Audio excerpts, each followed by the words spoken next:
Why is it that every time someone threatens the world's most powerful people, they end up dead?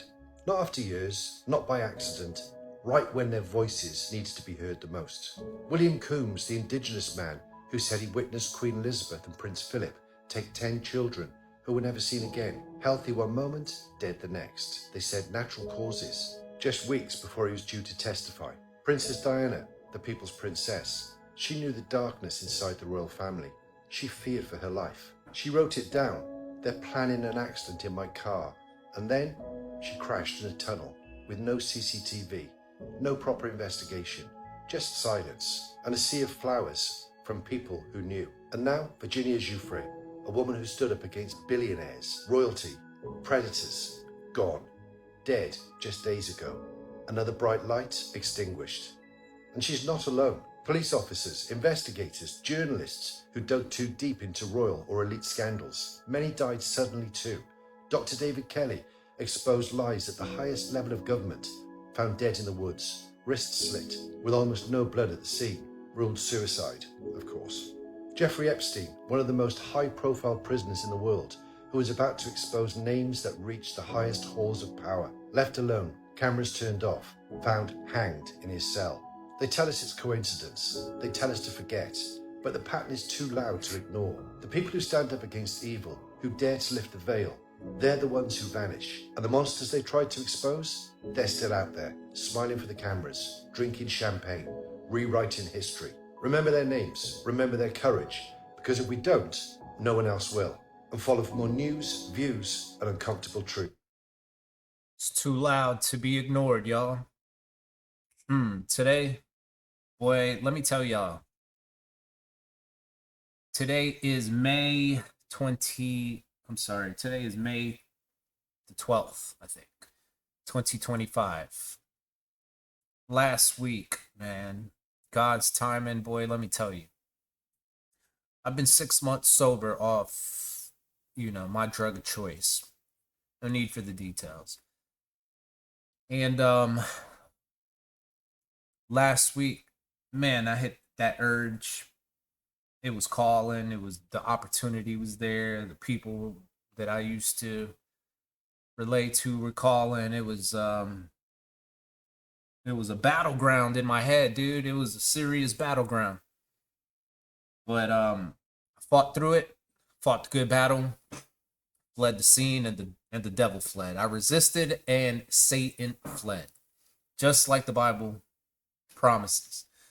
Anyway, I want to dedicate this video today to the utmost, to the highest of the highs, to the Lord of Lords, to God Almighty. So today we are going to get some spiritual things in there, the power of I am, the power of yourself, who you are, finding yourself, knowing yourself, resisting evil, knowing that the mind is a battleground.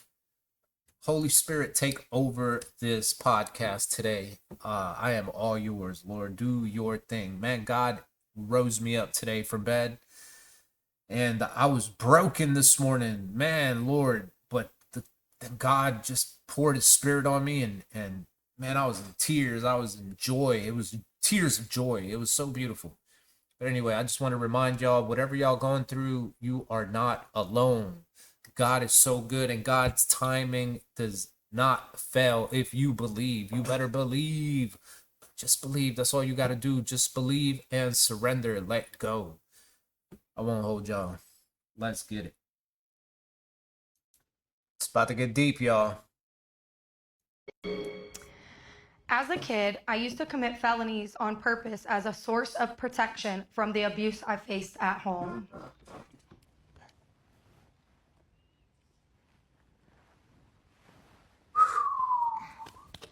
Truth will set you free. When I was 5 years old, I started to get molested by my uncle.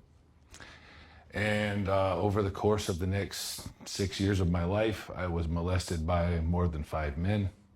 So when I was 7, I broke into a church and I got charged with a felony and put on probation. And when I got put on probation, all the men that were molesting me went away. And so when I got off probation, they all came back. And so I went and broke the law again. and got put on probation again. So my whole life, I continued to go out and break the law. I would purposely go out and catch felonies because this is how I protected myself. My mother didn't care. I didn't have any other family members. And so to protect myself from the abuse, that's what I would do. And I told on my uncle, and his threats came true because he would tell me as a little kid when he was molesting me, if you tell anybody, I'll have to hurt the whole family. And while he didn't hurt the family like he thought, when I told on him, he went to prison and my whole family fell apart. We no longer went to grandma's house. There was no more aunts, no more uncles, no more cousins. Everybody blamed me. It was my fault. And it turned me into this reclusive kid. And it made me a target in school because I had no self-confidence. I was horribly bullied going through school. And by the time I was 15, I had 10, 12 felonies on my record. And so the judge was sick of me and bound me over to adult court. And when I went in at 16, he sent me to prison. And I had never been taken away before. I had never been locked up. So I didn't know what was coming. And I was just this abused kid from the country. And they put me in prison when I was 16, and I was raped the first week I was there by 2 men at knife point. And it turned me into a savage. And I became this very violent human being because that became my source of protection. And I no longer feared physical pain. I no longer feared felonies. I had resolved that I was going to spend the rest of my life in prison. And when I was 21, they opened the doors and sent me back to the world with $75 and 3 condoms. And no parole, no probation. And I didn't know how to protect myself anymore from the monster that I had become. And so I started to rob people and I started to hurt people. And for 20 months, I was just a horrible stain in the world. And I was ultimately convicted of 15 more felonies and sent back to prison for 12 more years. And it became a safety net for me to get into trouble, to catch felonies. I felt like that's what my life was worth. And ultimately spent 18 years. So yeah, that was my secret. It's a lifetime. Can I ask where you're at today? Today, I'm super happy. I was given 5 years in solitary confinement while I was in prison, and I met a Muslim man who changed my life. He became my mentor, taught me about processing emotion, taught me about forgiveness of others and myself, taught me about kindness and compassion and love, and I've dedicated my life to that ever since. I am so whole and healed, and I spend my life helping people do it. What advice would you give to any boy or man going through any similar experiences you went through? Speak. Tell somebody. Right? Our voice is our healing mechanism. Our voice is what can save us. It's what can stop the abuse. Speak. Say something. Tell anybody that you can. There's a lot of boys going through it. And I just want to, if I could, I'd heal the world, right? And so I hope that my life and my story are somehow help, right? Sorry. No, it's okay. Thank you so much for sharing. As a kid, I used to commit felonies on purpose as a source of protection from the... Sorry, y'all. That was deep. I didn't even feel 4 minutes and 44 seconds went by. All right, this next one is controversial, okay? But there is some truth to it, okay? Now, someone said the other day, half-truths are more dangerous than lies. I can see what he means by that. But there's definitely some half-truths to this. I believe that there is an imbalance of our male and female, our gender. The law of gender is very imbalanced in today's society. But I'm playing this video so I can get some feedback. I would love to hear what y'all got to say about this. This don't mean to go be a homo. Don't go being gay, like super flamboyant and stuff. I don't think that's what he means. But I do believe you have to tap into your opposite gender. And that is what's going to balance you out on how to treat people, treat yourself. You know? Like, what do you think? What they don't tell you about homosexuality. Despite what you've been told and what you may have heard, homosexuality has a divine purpose on earth. Homosexuality is actually common all throughout nature. It is very natural. It is a homophobia in humanity that's not natural. In indigenous times, these beings were revered, looked at as gods and goddesses, because they were understood to have brought a divine message to a community. These beings aren't to be outcasted. These beings are to be worshipped. These beings came here to help us.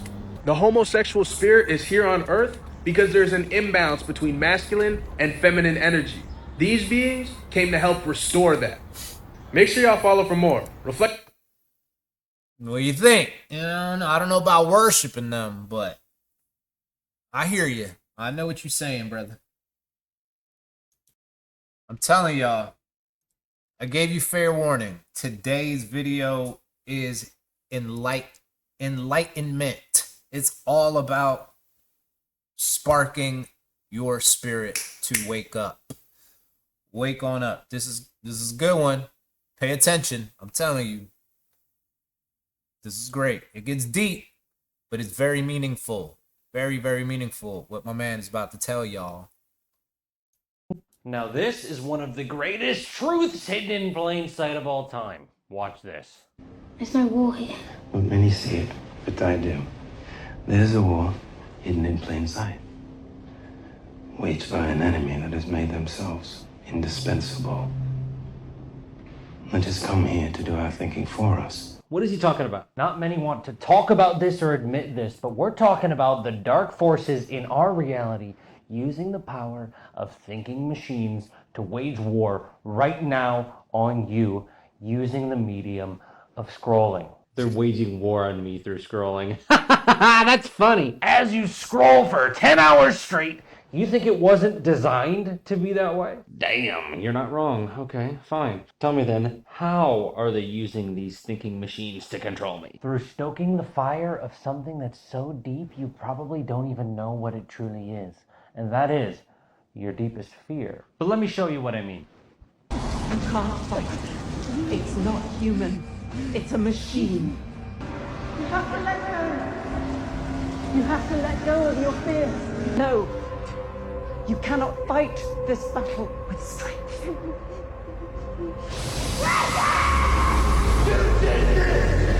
All the fear, all the pain. You can't run from it. You can't fight it. You have to let it pass through you. How this works in our reality is that the thinking machine essentially distorts your mind through algorithms so that the nervous system is stuck in survival mode, which elevates the fear centers in your brain. And it's actually a wild design because it then has figured out how to distract us from ever facing that exact fear that it stokes the fire of in the first place. How does it do this? By getting us addicted to distracting ourselves through scrolling. So essentially, what am I saying? It creates the problem and then it never gives a solution to keep you hooked. So what's the solution, lad? The solution is to stop being fed through a feed by your abuser who uses social media as a medium to put you in a trance, meaning take away the thing that gives it power in the first place, your attention. It's not that simple. I know it's not just that. You only gave me a half a second to talk. Go on. Okay, look, I've helped hundreds of people with this, and the solution was in a combination of nervous system regulation through neuroscience, psychology, and spiritual principles. And here's one of my favorite Carl Jung quotes that is absolutely true. Until you make the unconscious conscious, it will direct your life and you will call it fate. Meaning there's stuff festering that you've stuffed in the unconscious that's the core reason as to why you're truly doing what you're doing. So what I'm talking about are things like you just watched, like the true fears that are at the bottom of the unconscious, that until you become truly aware of first, and then be honest with yourself, you'll never truly be able to transform. Once you become aware of the true extent of it, then it's alchemization. But first things first, you got to regulate your nervous system to be able to access the unconscious, which requires getting into those lower brainwave states. And then you've got to know how to navigate that realm effectively. It's sad, but honestly, most people are unable to do this. But once you are able to recode over that corrupt code that's been placed in there, the new code results in a completely different perception and life. But that also involves understanding how the human game actually works, and then designing your life for fulfillment around those principles, those spiritual principles, is key. And then addressing the money blocks makes the game much easier in a lot of respects. Okay, first, that's profound, but it's going to take me so long to figure all of that out. Can you just make it easier for me? Of course. That's why I made the 7-day From Survival to Thriving challenge. What you're asking about is literally what I do. I've ran many different challenges and I've helped thousands of people, and I've dealt with these obstacles many times. And I know what works and what doesn't through the different challenges and everybody I've helped. And I took all of the wisdom that I've gained about human transformation and I fit it into 7 different master classes in a row to help those that are ready to transform to actually do so with real results, beginning right here at the start of 2025. I know what it's like to be 125 pounds heavier than I am now. I know what it's like to be stuck in the loops of procrastinating and self-sabotaging, and also not knowing what your purpose is, but then also knowing what your purpose is and not being able to actualize that fully. And if that sounds like you, then this is for you for sure. Brilliant, mate! I'll gladly join to have it all in one place, all ready to go for me right at the start of 2025 from somebody I trust. It would probably take me years to figure out all the keys that you're going to put in one challenge. It's time to make 2025 the year that everything actually changed and I actually transform into the highest level version of myself and stop procrastinating and self-sabotaging. I'm ready to finally fucking live my purpose like I see you doing. I can't sit in this sorrow and this poor me any longer. I'm willing to invest in myself. I'm going to your page to sign up right now. Now this... He ain't lying. He ain't lying. The mind is the most active battleground you've ever been through. All right, y'all. Message of today: speak your truth. The truth will literally set you free. If you're holding something inside, man, I was 45 years old when I realized what the truth will set you free actually means. Let's go. I was molested in the church, and my mom made me swear to never tell anyone.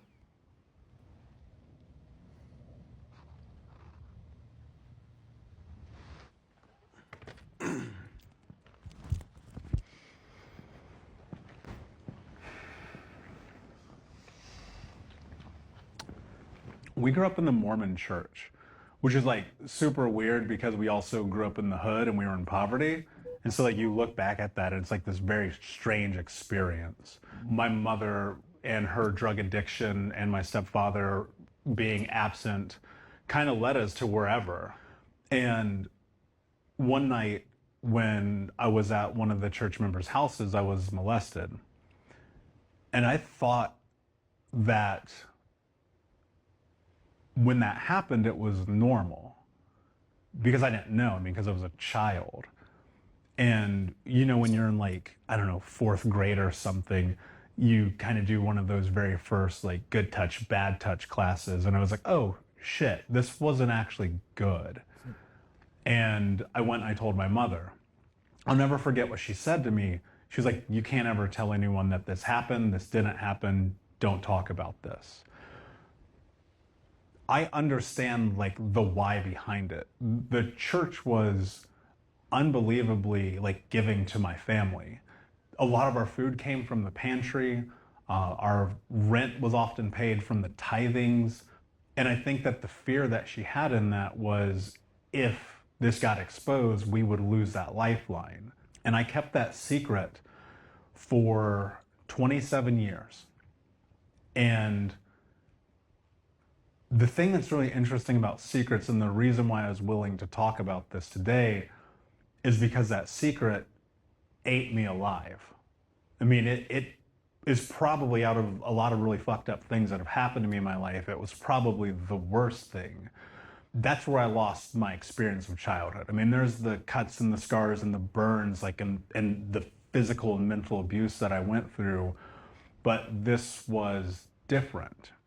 I was in survival mode. I was just trying to do whatever it took to make it through day to day. And that's how I started doing drugs when I was 12 and fighting all the time and hooking up with people and going down this path of self-destruction. A lot of people have asked me over the years how I feel about my mother telling me that and hiding that secret and keeping it until I'm 27 years old. And the thing that I always come back to is that's just the human experience. I don't know what to say other than that. And when I think about who I've become, there has been a tremendous amount of healing that has had to take place in order for me to be here right now. I mean, the pain of that experience not only destroyed my life, but it put me in this place where I attempted to kill myself twice. Statistically, you can go to websites called 1in6.org. 1 in 6 men have been sexually abused at some point in their life. And it's the biggest, darkest secret that we keep. So every single time I talk about this, it's me taking my power back just a little bit more.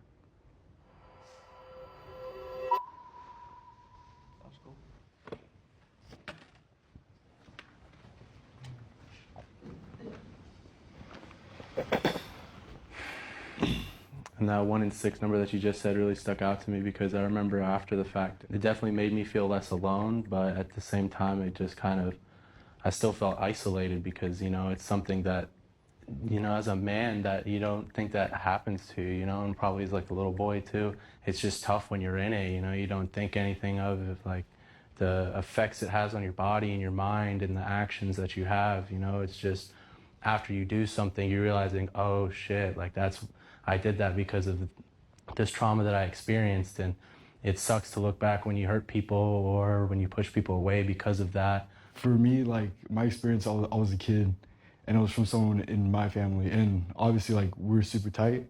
So like, I just never told anyone. It's just kind of like you're a kid, you don't know what to do. You don't know like who to go to, So, and especially if it's like someone that has like power, you just don't want to ruin, like, you don't want to break any like relationships. You think you're the only one going through it.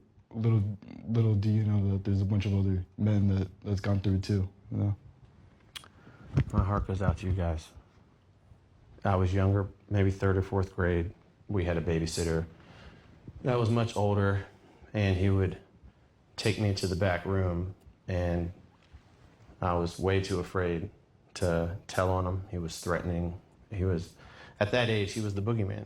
I mean, he was what was under my bed and hiding in my closet at night. I went through this process of rage where I wanted to murder this guy. Forgiveness is huge. It's the most important part, you guys. And you got to do it right, because the way I did it at first was I envisioned myself choking him out in my imagination and like holding him down and stabbing him until he died, and like feeling his life leave his body. And once I finally like felt that he was gone from this earth, I put him down in the river and watched him float away. And I really thought that was my way of forgiving him. And all I was doing was just filling myself with violent thoughts and rage.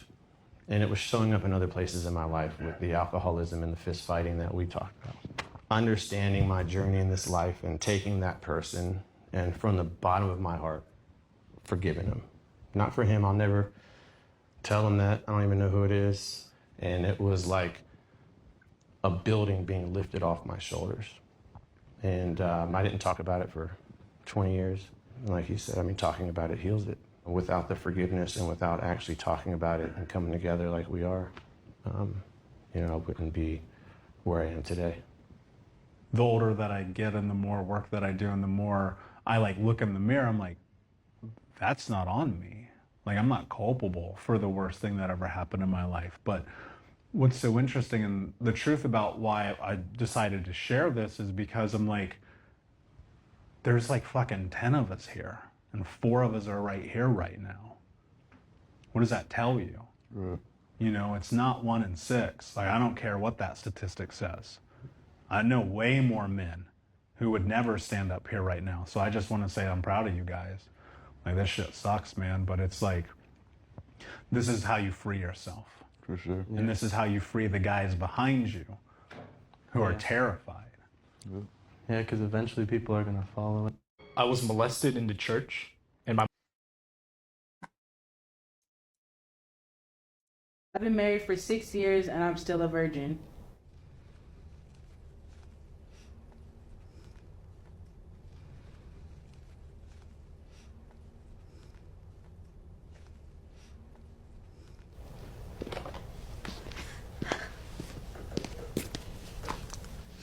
It's really embarrassing. I've been married to my husband for 6 years, and I have never had sex. I have a very skewed, view on sex. A lot of sexual abuse.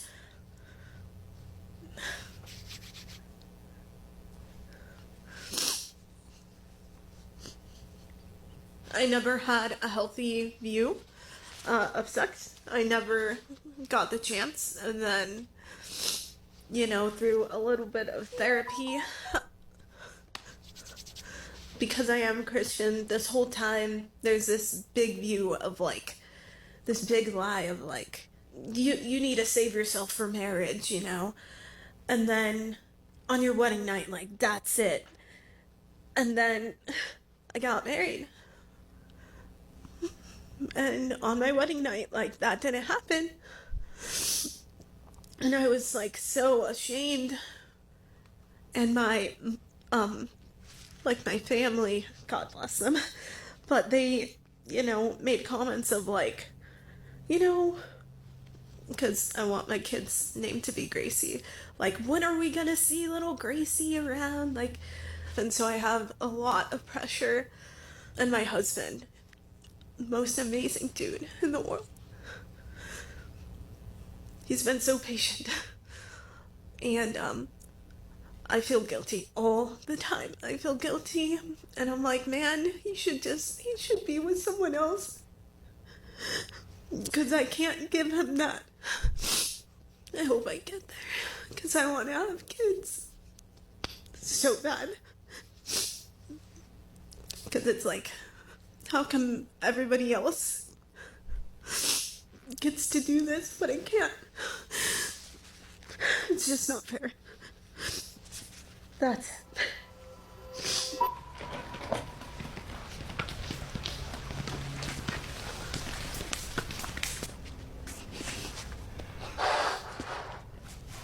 Yeah, come here.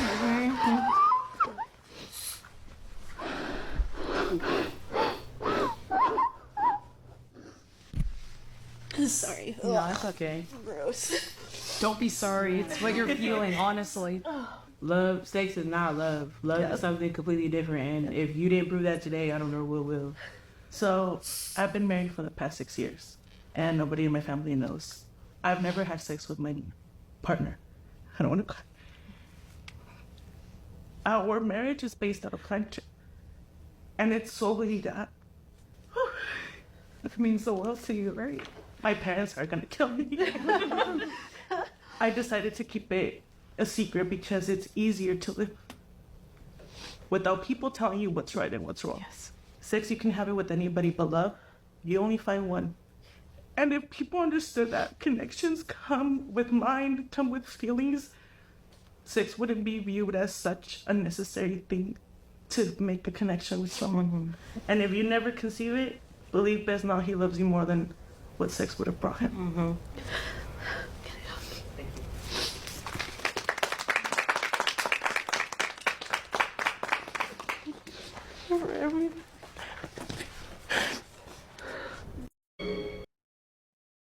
Powerful. Oh Lord. Ooh, Testimony Mondays. Boy, Testimony Tuesdays sounds a little better, but today is Monday and we are going to testify to make this week great. This will be a wonderful week for every one of you listening, no matter what day it is. If you hear this, today is your day. Speak your truth. Holy Spirit, welcome. Thank you, Jesus. This next one's a little throwback. The movie is nefarious. Very good movie. It's about a psychologist, a doctor, a man of science who didn't believe anything spiritual until he met this guy in prison that he had to sign off as being crazy, but his claim was that he was possessed by a demon. Good movie. Listen to this whole thing. I know more theology than any human being who has ever lived. Okay. Well, then answer me this. You revolt against a supposedly all-powerful plan. Then you lose. And after that, what? You only feel that way because you're hearing their side of the story, James.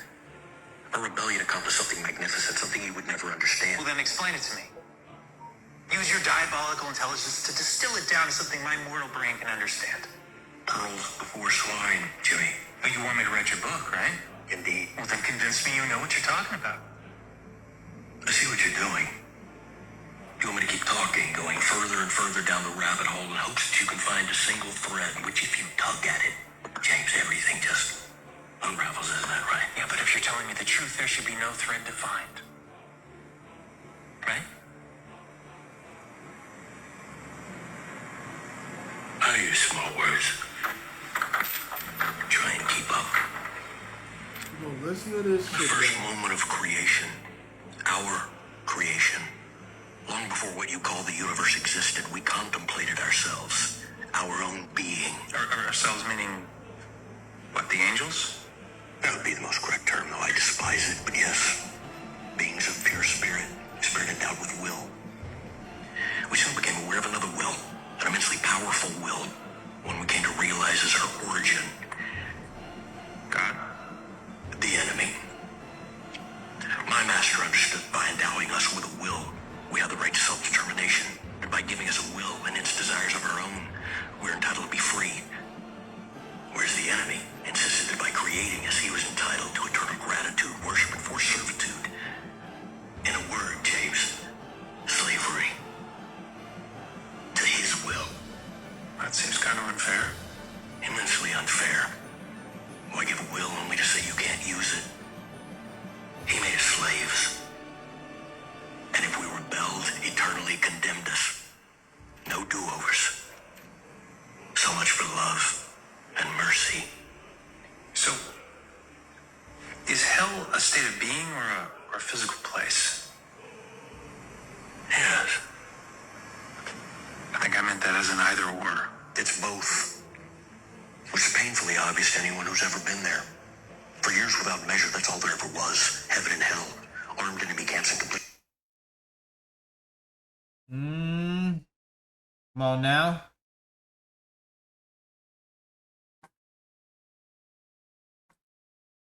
Opposition. That is until you were created. My master immediately understood the long-term implications. Forgiving us, the enemy was going to allow you to fill our vacant places in his realm. Your creation was nothing but a slap on our face. But my master also understood that if he could make men disobey, then his fate would mirror ours. And you didn't disappoint. Then came the tares among the wheat. In that moment, spirit became matter, flesh became a vessel. Self-will and self-seeking began a lusting after sin and impurity. And man, created to be king over nature, became its slave.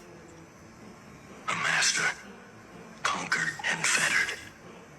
And sin brought him and his descendants to us. And we began our forever mission. To destroy you. He made you in his image. But we remade you in ours. Boy, who you talking to? Like for a part 2 and repost this joint.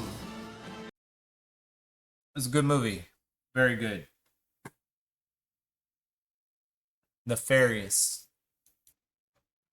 Don't shoot the messenger, y'all. Is there a gay secret that King James tried to sneak into his version of the Bible? There sure is. It's right there in the book of Luke. That's next on the trumpet. Right there in Luke chapter 17, verse 34. I say to you, in that night there shall be two men in one bed, that one shall be taken and the other shall be left.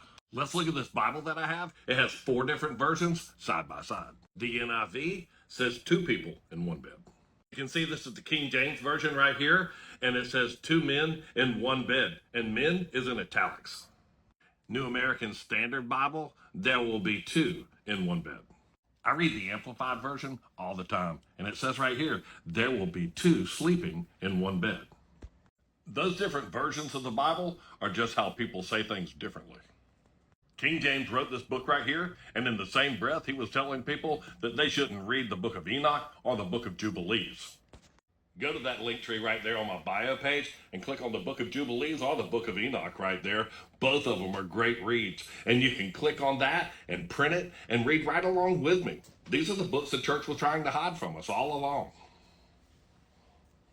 You should know that that stuff on my Linktree page is all free. And you should also know, Guys, if you're wondering what TikTok channel this is a TikTok channel, first of all, and it's called Secrets Unveiled 0. Hidden Truths. Just Secrets Unveiled, you should be able to find it. But it's some very powerful testimonies. Y'all should check it out. Shout out In middle Secrets school, Unveiled. I was bullied for being sexually assaulted, and rumors spread saying that I wanted it.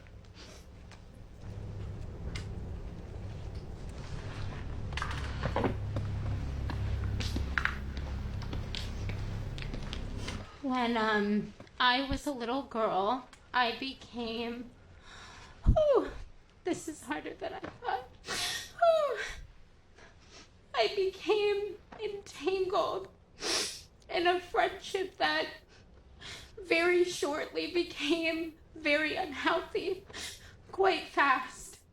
The whole relationship just ruined how I saw my body and just my interactions with people in general. When I got to middle school, I had a crush on this guy who was so cute. When you see somebody, you can see that they've shared a similar experience. I saw that in this boy, and he was like the first person who I like kind of confided in to tell. I was like, oh my God, finally somebody who has this understanding. I feel like a breath of fresh air, like I can do this. And the next day, the whole school knew about what had happened to me in detail. And I was bullied really, really bad because the sexual assault happened by a woman, which was seen so differently of like she wanted it to happen because it wasn't a man, and my life just became ruined after that experience. And it was like that was like the dark doom that like started my life kind of falling apart. But that whole experience really traumatized me and affects me to this day, and it's something that I continue kind of to go through.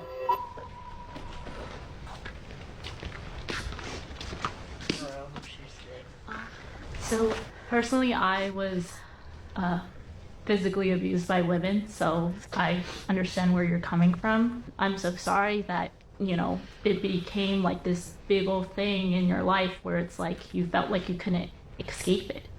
Thank you. Bro, I think the purpose of all these videos with all these testimonies is to be thankful for the hard times that you've been through, because they have taught you wouldn't be who you are today if it weren't for them.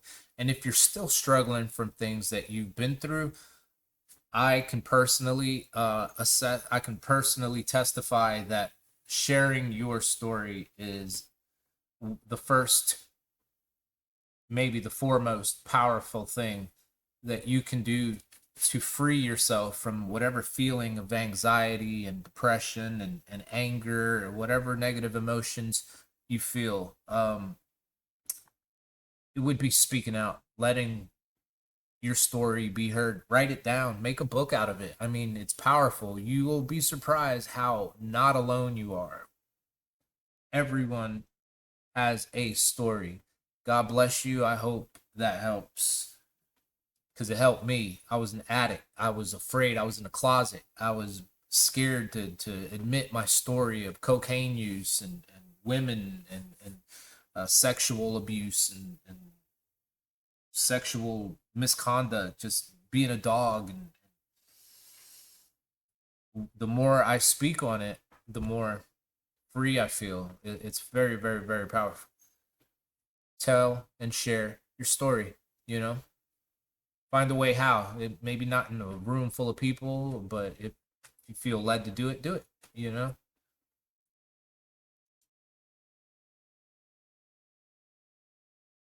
Listen to this. Let's get something straight. Who you were, who you are, and who you will be are three different people. So get to know all three, because I'm coming for all three different phases. Don't let that go over your head. Listen. Who am I? Who am I if I can't even fulfill my own desires? If I can't act on my own wants and needs? But not because I choose not to. No. That would be too easy. It's simply because the universe won't let me. I try, and I try, and I try, and I give, and I give. And do you think for 1 second that I see a return? No. I give when I have nothing left. Because it's what I feel. Because giving is supposed to replenish the soul.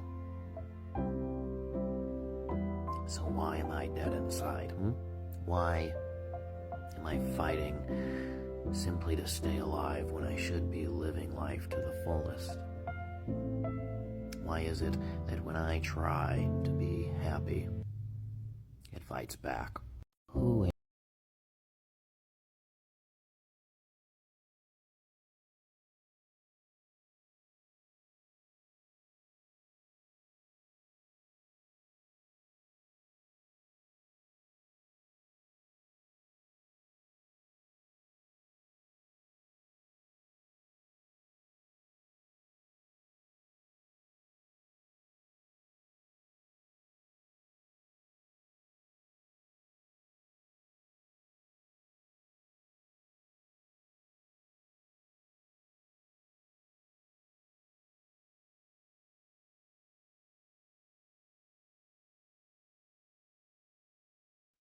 Are y'all building?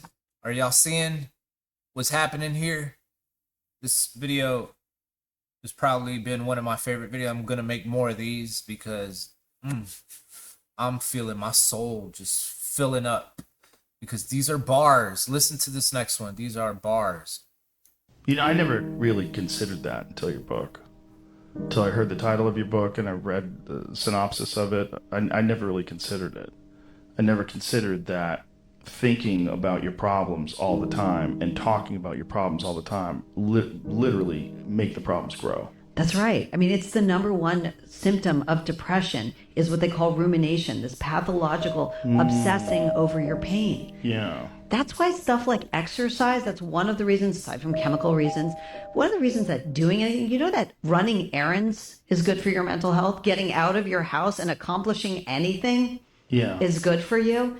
But sitting around talking and thinking about your problems, that's a bad habit. And the best cognitive behavioral therapists and others, you know, the dialectical behavioral therapists, the ones who do really well with depression, the first thing they do is try to break that bad pattern. But a lot of therapists just indulge it. If I could recommend one book that would change your life this year, it would be this one. Don't believe everything you think, and why you're thinking is the beginning and end of suffering. This book is perfect for overthinkers because it tells you why you're overthinking and how to fix it. This book right here personally helped me detach myself from negative thoughts, self-doubts, and my anxiety. You'll also learn how to instantly create a new experience of life if you don't like the one you're in right now. The best part about this book is only about like 100 pages, so if you really wanted to, you could finish it in 2 days. Beautiful. I got my copy for about $20, but right now they're having a flash sale for $12. Thank you. Thank you so much. That is a great book. I'm going to buy a few copies for myself, my children, and anyone else I think need it. Great book. Great read. It seems like I haven't read it yet, but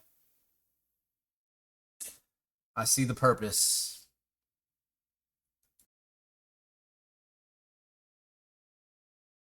As soon as you, as a person, decide that you're not going to lie anymore,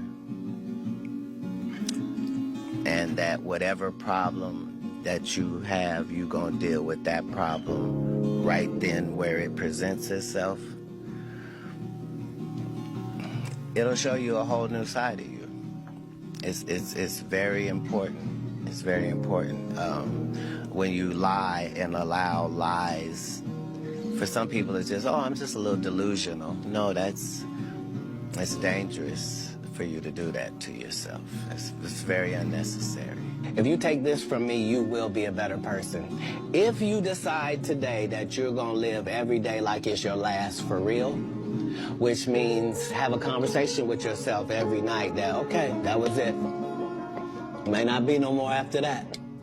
And really count yourself every day like this could have been it. All right, before I go to bed, this could be it. All right, how's that looking? If you can do that, it'll change your life. You'll really start making decisions and living your life like this all you got, just this one day.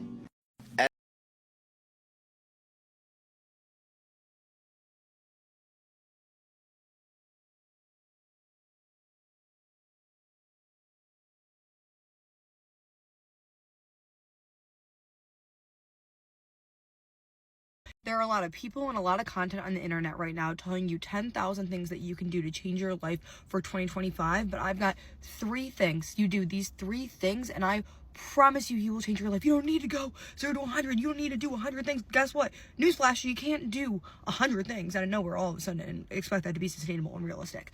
3 things that will change your life. Let's go. From someone who did these 3 things and used it to literally build their dream life brick by brick. When I say I'm living my dream life, my physical body, my mental health, the home that I'm living in, the job that I have, everything is so beautiful and grand and lovely because I did these 3 things. Listen up. And sorry in advance for the tough love, you guys. I'm just kind of passionate about this. But number 1, you're going to start waking up earlier. I don't want any comment saying, oh, you lost me there. No, if you want to create your dream life, you need to have time to do it. You need to create that time. And I'm not saying you gotta go from waking up at 9 a.m. to 5 a.m. right off the bat. I'm not saying that at all. When I started my journey, I was literally down at rock bottom, living my worst life. That version of me, I actually don't even recognize her, but I was waking up at 9 a.m. for my 9 a.m. job, okay? I said, I'm gonna wake up just a little bit earlier, just 20 minutes earlier. And then after I got that down and realized, wait, this isn't that hard, I started waking up a little bit earlier. Every couple of weeks, I go a little bit more, a little bit more, a little bit more. I'm waking up at 5 a.m. for like 4 years now, okay? Because I realized waking up early isn't hard. You just have to do it right, little by little by little. If you want to wake up early, you got to stop snoozing your alarms. Okay, that goes back into number 1. And what else do you have to do? You got to stop scrolling all night on social media. Cut that shit out. At 2 a.m., I want you to put down your phone and say, you know what, I'm done. And slowly, every single night, just try to go to bed 15 minutes earlier. I'm not saying you go to bed at 2 a.m. right now and now you got to go to bed at 10 p.m. No, just work down a little bit because you need to wake up early. What is going to make that easy for you? Write a list right now. What can I do that will help me wake up earlier? And listen, you don't have to listen to me also. This is only if you want to change your life because I'm telling you this is how you're going to do it. The second thing that you are going to do is you are going to find some type of physical activity, whether it's walking, running, Pilates, at home Pilates, strength training, something that you can do for at least 20 minutes every single day. Now, don't be fooled. This is a habit for your physical health, but I swear to you that this is going to become a habit that helps your mental health more than anything. What you're going to do is you're going to build the habit of showing up for yourself and doing something for your physical body every single day for your health, for your future, investing in you. Again, this doesn't have to be crazy. You don't have to go to the gym and work out for 3 hours every single day. Find a 20-minute window. Now, you can do more if you want, but just start with 20 minutes. The reason why I'm saying start is because you want to start small and make it something that you can do that's realistic, sustainable, and achievable. Say you've told yourself for years you're going to start working out and you haven't. That's because you might have made it too hard for yourself. What I would suggest and what I did is when I started waking up a little bit earlier to change my life and doing a physical health habit is I would wake up 20 minutes earlier and go on a 20-minute walk before work. I would just walk because I'm like, you know what? I can do that. I can show up for myself. That's pretty easy. I'll be able to do that day after day. I know that's something that I can commit to for a couple of weeks. When you do that and you show up for yourself over and over and over, you will form a habit loop for it, which means it's something that will basically become an automatic behavior that you just do. Okay, every single day I wake up at 5 a.m., I go work out, and then I go walk for an hour. That is an automatic behavior that I do. I don't have to think about it. I love it. Part of who I am. Again, it can be anything that you like. If you hate running, I don't want you outside running. If you hate it, no, don't do that. Try walking. I love walking. That is the easiest way to build a physical health habit. A third thing that you're going to do is find one way to be absolutely out of your fucking mind delusional. You need to figure out who you want to be, what life you want to have, and tell yourself over and over and over and over, not only are you on your way to get it, that will be your life. You can do this through writing affirmations, you can do this through meditations, you can do this through journaling every night, but you need to find one way to be absolutely out of your mind, obsessed with who you're going to become, and delusional that you're basically there. I personally chose to do affirmations where every single night I was writing to myself, I am kind, I am beautiful, I have a fat ass. I didn't. I was literally like a plank. Now I'm almost there. But I would write things like this to myself, and all of those things came true because I truly told myself them over and over and over, started believing them, started identifying with them, and then started taking actions that led me to those results because I'm like, I already have it. That's actually already my life. I am telling you, if you focus on these 3 habits, your entire life will change. I want to say, you do not have to go 0 to 100 all at once, right? January 1st, I'm going to do this. No. You want to create sustainable habits that are realistic, that you can show up for yourself, and then you want to build upon those. I did the exact same thing. I started by waking up a little bit earlier, by doing something for my physical health, and for literally believing in myself and figuring out habits that would allow me to believe in myself. And when I tell you, over time, everything, it was like I was pushing a snowball up a hill, learning, growing, and then the snowball went over the hill and just picked up speed and picked up all of these other beautiful, healthy habits along the way. You have to get a framework, a basic framework of habits that you want to do, who you want to become, and you can build upon it. But to start, to take the first step, this is where you start. This is how you change your life. You will look back on this moment if you do these 3 things and thank me. And I'll say, love you. I wanted this for us. She ain't lying. She is not lying. Shelby Sacco 5 on TikTok. Thank you for that wonderful, uplifting, life-changing advice. Fire. As we proceed to finding the better me. If you decide, you don't have to know how. All you have to do is close your eyes and go into your heart and say, God, I don't know how, but I want to find my highest self. I want to find my true power. I'm not in a place where I could even know what the first step is. I'm not in a space where I even have the energy or the courage to take the first step. So I'm going to ask you to please take it for me. Make it evidently clear. And once I see it, I will follow your path and you watch what happens. If you decide, you don't have to know how. All you have to do is close your eyes and go into your heart and say, God, I don't know how, but I want to find my highest self. All right, y'all, I'm going to do a part 2 to this because this was inspiring to me. Sheesh. All right, we're wrapping it up. I'll see y'all later. God bless. This is you. All those things you've never had if you have no idea what your purpose is. Simply focus on improving yourself. If at any moment in your life you don't know what direction to head in, turn inward. Your purpose is you. All those things you've never had time for, taking care of yourself, walking every day, getting in better shape, being kinder to yourself, reading a book a month, getting the kitten you've always wanted. If you wanted a cat, I don't know what you want. I'm just making things up here. Absolutely anything that helps you be a better you, that is the most important purpose you could ever have in life. Because over and over and over again, what I've discovered is that when I make bettering myself my purpose, I always bump into something bigger than me. If you have no idea what your purpose is, simply focus on improving your... Peace, y'all. Peace. Love you. God bless you. Stay up, stay focused, keep improving. I know I am. God bless you.